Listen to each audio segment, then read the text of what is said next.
Hey everybody, Tuesday. I almost said it's Friday. Actually, for some reason, I have no idea what day it is today. I don't know what's happening. And it's all okay. Okay, so today I want to talk about time. Time is complicated, right? Time is emotional. We have so many stories around time. What are your stories around time? What are your beliefs about time? Here's some of the beliefs that I have had, and still come back to me. There's never enough time. There will never be enough time. My time is over. I don't have the time. I can't find the time. There is no time. Time is against me. We all have stories around time and ideas about how out of control time feels for us. And yes, there are many moments, especially as moms, where time is out of our control. And there are many ways that we can become mistresses of time. And if that for you means that you want to dress up in some black leather outfit with a whip, I love it. Mistress of time. So here's what I wanted to say also as mothers. This is what we do as mothers. Our time and attention is a resource that we give to everybody else. We give it to our spouses, we give it to our partners, we give it to our children, we give it to people who ask us to do things, we give it to our school communities, we give it to our friends. And at the end of the day, there is no time for us. And so we can have this self-fulfilling prophecy that there is no time. But really, there is time. And I'm going to share 3 ways that you can find time. And I bet that you can find 2 hours a day that you can spend on your dreams. And here's what you can do with those 2 hours. You can take that course that's to move you in the direction of your dreams. You can plan that trip that you've always wanted. Hi, Shade. You can the podcast that you find inspiring. You can find all the ways that you want to evolve, that you want to grow, that you want to live the life that you truly want. When we put time and attention on our desires and our dreams, it is a game changer. It is a life changer. So I got really greedy at the beginning of, January of this year. And I had felt very stuck for a long time. Wasn't moving forward in the way that I wanted to move forward. And all of a sudden, lots of things happened at the right time, for the right reasons for me, and I fell into this space where I got hungry and greedy. And I wanted to do a lot. And I could hear that victim story coming back. I don't have the time to do this. Other people have the time because they don't have kids. Other people have the time because they live alone. Other people have the time because they have, et cetera, et cetera, et cetera. And I had to get really freaking committed. I had to choose my dreams or my victim. Which voice am I going to follow? So I got really good at becoming mistress of my time. And I want to share 3 ways that I did it and 3 ways that you can do it, because I know you have those dreams. I know you have those desires. I know you end up at the end of the day thinking, where was my time today? And maybe you had time that was unfocused. So you had time that you just spent during the day doing something that didn't move you to where you want to go. We need to be fierce, and I want to inspire you to be fierce, and I want us to inspire each other to be fierce about pursuing our dreams and our desires, because they are the most sacred thing to us. Okay, 3 things. I'm going to start off with the easiest one to do, and then I'm going to get to the one that requires the most effort and probably is the most powerful. Okay, net time, N-E-T, net time, no extra time. So I first heard this phrase from Tony Robbins. I have no idea if he developed it, if it came from someone else, so I'm giving credit only that I heard it from him, knowing that it may easily have come from someone else.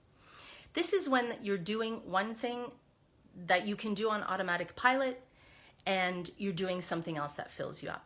So this is how I use it. I am in the first week of a second 30-day challenge that I'm doing. And both of them are requiring about an hour of my time. So I have to work hard at finding that hour, right? So one thing I do is I listen to the challenge when I'm driving. boom. It's not really multitasking. We're doing something that doesn't require all of our attention, and we're adding something in. We don't have to find the time. That's the great thing about net time. If I'm washing dishes at night, I can listen to a podcast. I can listen to my challenge. If I am doing something in the house, folding laundry, I can put on my challenge and listen to it. Net time. So I haven't actually had to find any extra time. I'm just bringing it in to something that I'm already doing. Net time, number 1. 2, take time. We need to get fierce and commit to what we really want. We take time from something to where we want to go, and we put it towards something that does. So for me, I love watching TV. When I go to a hotel, the greatest joy for me is lying in bed with takeout, ordering room service and watching TV. It's like, it doesn't get better than that. And so I have to take time from watching TV and put it towards working on my business, put it towards taking that parenting course that I'm taking because I want to be a better parent. And so this is where we take time from something that might be soothing, but isn't taking us to where we want to go. And you know what? You could split it. I'm not saying that you have to get all hardcore and choose to never watch TV or choose to never go on social media. But say during the day you spend an hour on Instagram. Awesome. I love Instagram too. What would happen if you took half an hour on Instagram and that other half an hour and course you've signed up for online? You spent that half an hour designing your dream trip. You spent that half an hour journaling about your soul journey and go. What would happen? What changes would that make if you spent half an hour every day instead of on Instagram doing what you want? So now we've just taken time from one thing and given it to another. It's the third one. This is when the magician comes in. Because you know how easy it is? For so long, I thought there just is no more time. And I don't know about you, but I didn't really know about morning routines. And I had never considered that I could stay up later at night and do something. It was like, I just have to go to bed, and this is when I wake up. So this was pretty revelatory for me. Make time. Wake up an hour earlier, stay up an hour later. During this hour, what have I been doing? So I currently wake up at 5:30. I've got half an hour of mindset stuff. So it's just being with me and making sure that all of my commitments and all of what I'm really committed to, desire, is planted firmly in the ground of my day before I'm surrounded by other people. And then I have an hour to work on what I want to work on. So recently I have been using that hour from 6 to 7 to go back to the first challenge, marketing challenge. And I'm just going through the videos again. And today I spent that hour going back to an Instagram course that I'm taking because I want to get really good at Instagram. So this is making time. So let's just think about this. Say your kid wakes up at 7 and you want an hour to work on your thing. What if you just wanted half an hour to work on your thing? To read that book that you think can change your life? To baby steps, start building that business that you desire? It's exciting, right? So my kid wakes up at 7. I want to work from 6:30 to 7. What I would do is actually set my alarm for 6:15. For me, I want to snooze maybe. I got to wake up. I have something to drink. It takes me a while to get into. So I would buffer that with 15 minutes. So I wake up at 6:15. By 6:30, I'm ready to do half an hour of focused work on my dream and my desire and my next evolution, where I want to grow, where I want to expand, where I want to have more and be more. At the end of the week, 2.5 hours I've spent on this. What kind of change would that be? If it's an hour, by the end of the week, you've done 5 hours on that. 5 hours. Your time is sacred. Your time is precious. What are you spending it on? Are you a mistress of your time? Or are you letting time be done to you and throwing your hands up in the air and saying there's just never enough time?